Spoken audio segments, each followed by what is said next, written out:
Alors, il y a une cinquantaine d'années, Alfred Tomatis, qui était à l'époque ORL, a développé une méthode basée sur les différentes fonctions de l'oreille. Son application dans le strict domaine de l'apprentissage des langues étrangères semble donner de bons résultats reconnus par 8 universités européennes.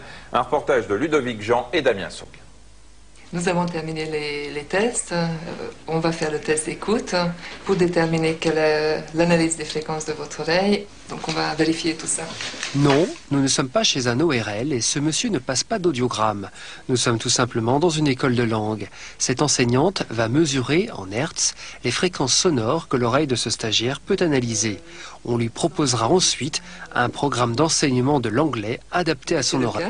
Et vous me dites pour chaque son s'il est plus grave ou plus aigu que celui qui le précède.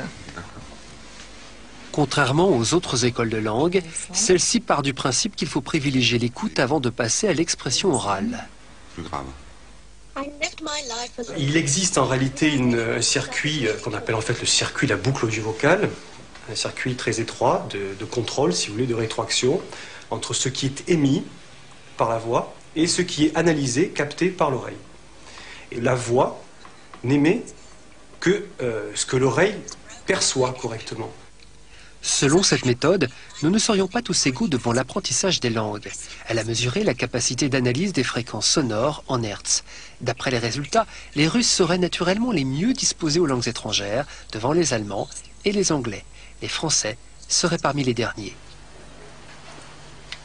Pour remédier à ces petits défauts de naissance, un appareil baptisé l'oreille électronique va faire en sorte que l'oreille francophone puisse capter des sons qu'elle n'entend pas normalement.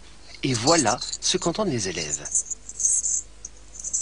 Des sons qui ressemblent un peu à celui d'une chaîne cryptée. Cet appareil amplifie les fréquences caractéristiques de chaque langue, plus aiguës pour l'anglais ou plus graves pour l'espagnol. Objectif, développer d'abord la sensibilité naturelle à la musique de la langue avant de mobiliser la réflexion. J'ai le sentiment d'avoir un petit peu plus de sensibilité, que mon oreille s'est un petit peu plus ouverte et j'ai l'impression de comprendre tous les mots et de pouvoir les reproduire. Pour parfaire son apprentissage, Anne-Marie devra ensuite répéter les mots qu'elle a appris à mieux entendre. Pour obtenir des résultats, il faut un minimum de 20 heures et la séance coûte entre 23 et 40 €. Cette méthode a été testée pour le compte de l'Union européenne dans 8 grandes universités.